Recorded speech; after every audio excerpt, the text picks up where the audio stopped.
Businesses and politicians have worked tirelessly to reduce the power of workers and to disassemble unions. Of course, nobody was better at it than Margaret Thatcher. In fact, to some people, she became Britain's national hero for doing just that. But has she, and all those who did their damnedest to reduce the power of unions, actually done the country a disservice? Do economies function better with unions? Are they the necessary counter to a system that allows companies and financiers to push wages down to the lowest possible level, which, with the gig economy, is certainly what we're seeing now? And along with it, even before COVID, very slow economic growth.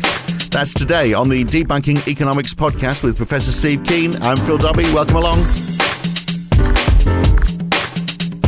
Now, the importance of unions, I guess it really relates, doesn't it, Steve, to how we divvy up that concept of surplus value, you know, the cost of, the difference between the cost of producing something and the price people are prepared to pay.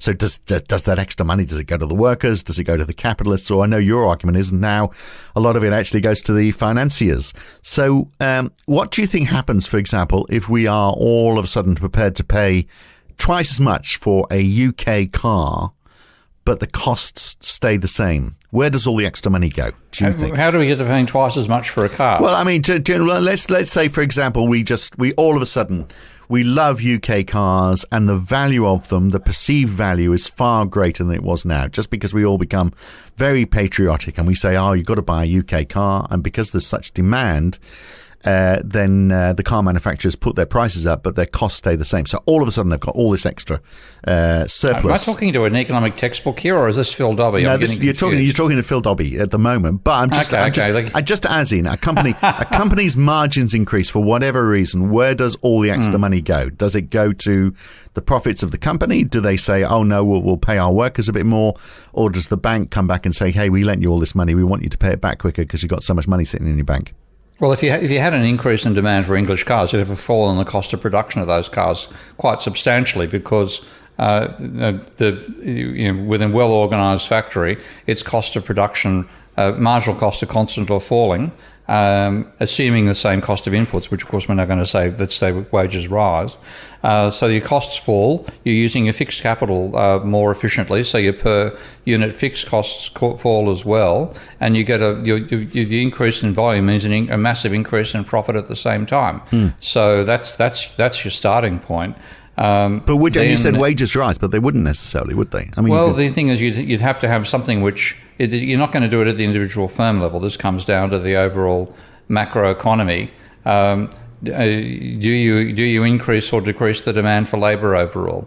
And if you had a substantial increase in the demand for labour, then maybe you would see wage rises being feasible. The question is, how would they happen these days? Well, in these days, you'd need to get rampantly high employment to get to the point where employers were offering higher wages to try to steal employees away from other firms to come and work for them. Whereas back when we had trade unions, if there was an increase in the bargaining power of the workers in general by a fall in the unemployment rate, that would be turned up something the unions would use as a negotiating ploy to push for a high level of wages the following year. And what we had instead after 40 or 50 years of destroying unions, by everything that a union did was bad, everything a employee or a government employer did was a good type attitude, they've been so totally weakened that the bargaining power for workers has disappeared.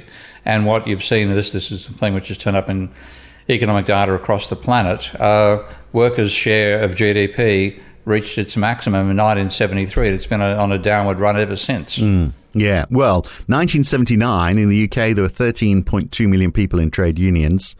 Now it's about half that, even though the population over that time of the country has risen by a quarter. So, big drive away from unions. So it's that bargaining power. So all the Marxist theory about the power of the worker was really driven, wasn't it, by organised labour, and now labour's disorganised. Yeah, I mean, a large part of it. I mean, I was involved in the trade union movement in a peripheral way in Australia back in the early 70s, and throughout you just had unions being demonised as unions being responsible for bad work practices and and go slow campaigns, and strikes, of course, are never popular with the populace that has to feel the impact of the strike. So strikes were demonised as well.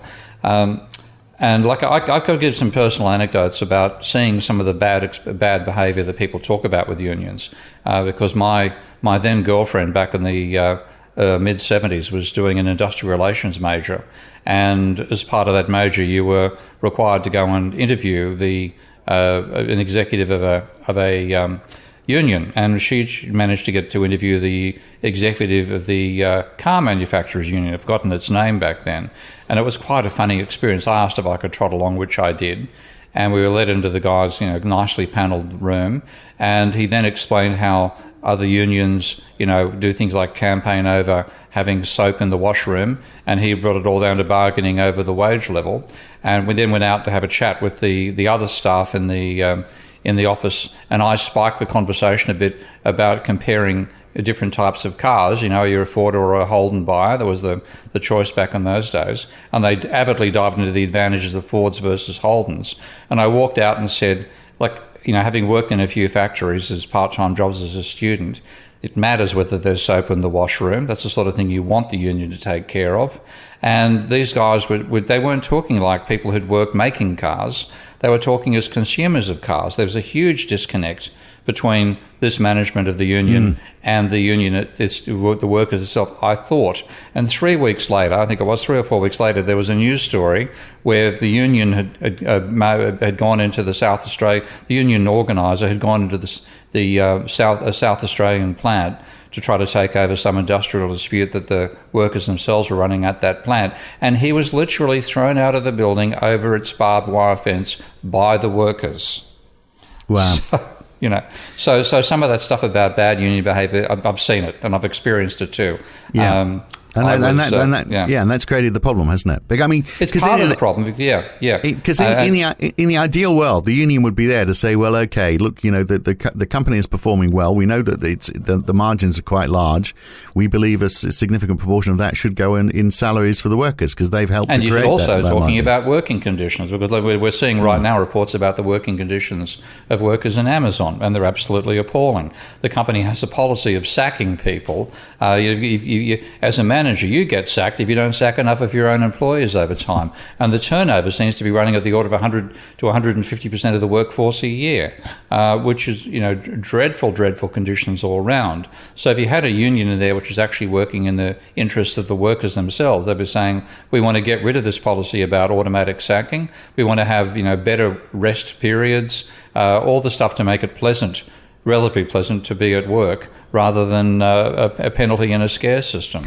But of course, at the moment, there's no union to fight back against Amazon. And quite frequently, the workers themselves can accept the demonisation of unions they see in the media. And one of the arguments that you hear a lot from, neoclassic economists and Tory MPs, which of course they are the same thing, is that if unions were to push, or if workers generally were to push too hard for higher wages, then they are going to remove the incentive for that company to exist or to produce as many goods, because they'll say, we're not making the margins that we need to survive. Ideally, of course, the workers or the representative of the workers would understand, what are the margins that the business makes, how much money is up and available. But of course, it's always just open to negotiation. They push as far as they think they can. But of course, they could be way off the mark because it's a confrontational thing rather than actually a collaborative thing. And I wonder whether that's part of the problem. Yeah.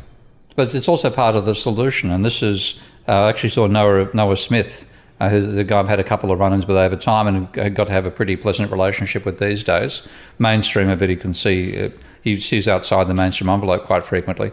And he was making the case, which again you can find in the economic literature and in history, that high wages actually lead to a high rate of innovation. Because if you are facing a workforce which can organise and demand higher wages as an employer, one way to get around that is to innovate and reduce your need for labour. But then what do those people who were working, whose jobs have now been automated, what do they do? Well, the answer to that question is in the full version of this podcast. You need to subscribe to hear that, and you can do that at debunkingeconomics.com or become a supporter of Steve Keen on Patreon. Go to patreon.com patreon.com/Prof. Steve Keen to help out Steve's work there. That's it for this week, though, the shortened version. Hopefully we'll see you back here for the full version, and again next week for another one. I'm Phil Dobbie with Steve Keen. See you then. Thanks for listening.